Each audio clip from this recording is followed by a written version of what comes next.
What happens when you let the Disney Channel produce an adult animated sitcom? Well, you get the Hazbin Hotel.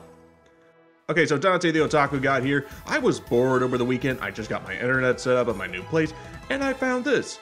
What can I say, but it is so freaking awesome.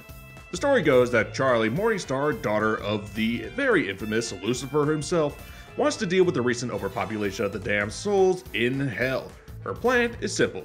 Allow heaven to see the redemption of the wicked and let anyone who has made a mistake atone for it at her new location, the Hazbin Hotel. The idea is to save these souls rather than heaven's plan, which is led by Adam, of just, well, calling them, in terms of trying to keep the population down. Clearly taking inspiration from Judeo-Christian beliefs, this series does a really good idea of finding redemption in the wicked, because everyone does make mistakes and we can atone for them, but at times there are just people who just can't really be atoned.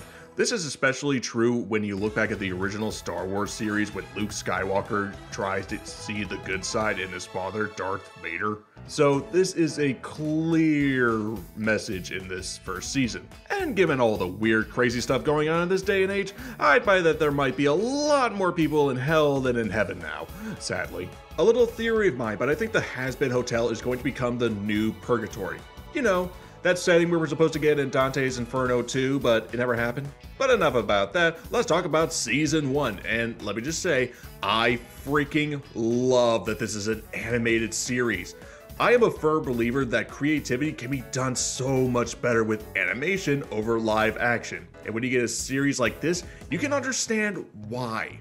The character designs, the expressions, the details onto the environment. This show clearly demonstrates what Western animation is missing out on. Rather than playing it safe, this team went all in, went for broke, and performed just such an amazing, detailed animated series. The characters have a simple yet very creative design, using a red, white, and black color code coordination, and I dare you to say that 5 times fast. Body designs really show what happens when someone enters hell and becomes a sinner demon. I mean, just look at all these minions. They're just eggs. And this guy, he's a smart TV. A little side tangent, every time I see Small Daddy Lucifer, I just keep getting flashbacks and callbacks to Apple White from Ever After High. I grew up with 3 sisters, so trust me, I know what I'm talking about. Look at these two. The colors just so match up. And the apple on top, it just further cements it. Even though they have very simple yet unique hellish designs,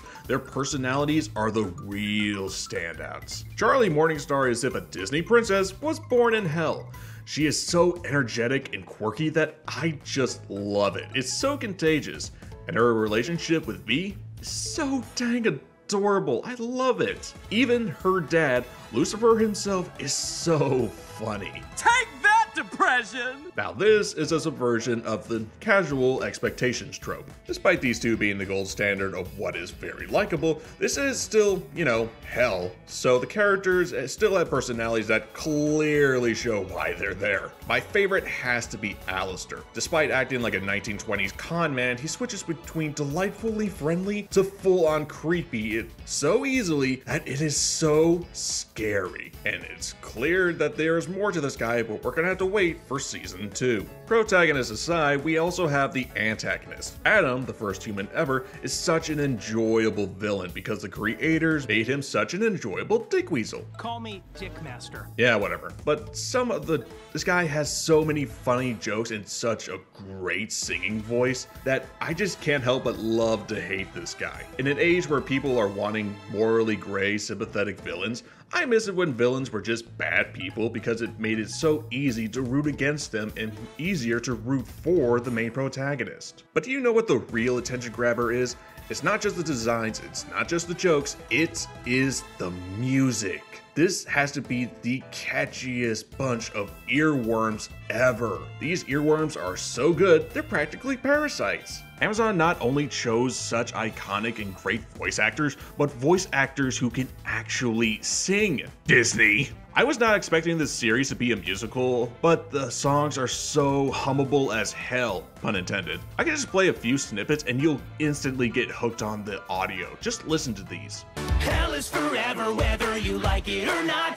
a chance to behave better. Now they boil in the pot. Every day he's got a new format. You're looking at the future. He's the shit that comes before that. I like Kazam. Usually I charge a sacrificial lamb, but you get the family rate. You're a loser, baby, a loser. I hate to be a damn Debbie Downer, but despite all the praise that I'm giving this series, I have to just say that it's not entirely perfect. No, don't boo me. Don't boo me. Let me explain, please. Okay, the Hazbin Hotel has been cursed with an 8-episode release count, something that I am despising with this new content of streaming. A short episode count is not great for when you have to do binge watching. However, to make up for the short episode count, there's more quality than quantity. Normally, these episodes might be short in count, but they do have a longer runtime. Roughly about an hour or 40 minutes, but the Hazbin Hotel sadly does not meet this. It's roughly 30 minutes. So a short runtime and a short episode count means that people are going to be finishing this in just one sitting rather than a continual go for it. I guess having 2 songs an episode is to make up for it, but still, it's going to be hard trying to bring people back into it when you can just listen to the songs on YouTube. Writing wise, it's not bad at all, it's just very rushed. Season 1 feels like 2 seasons condensed into 1. We have less time at the hotel, at least new hijinks to get for it, and a little bit less on other characters.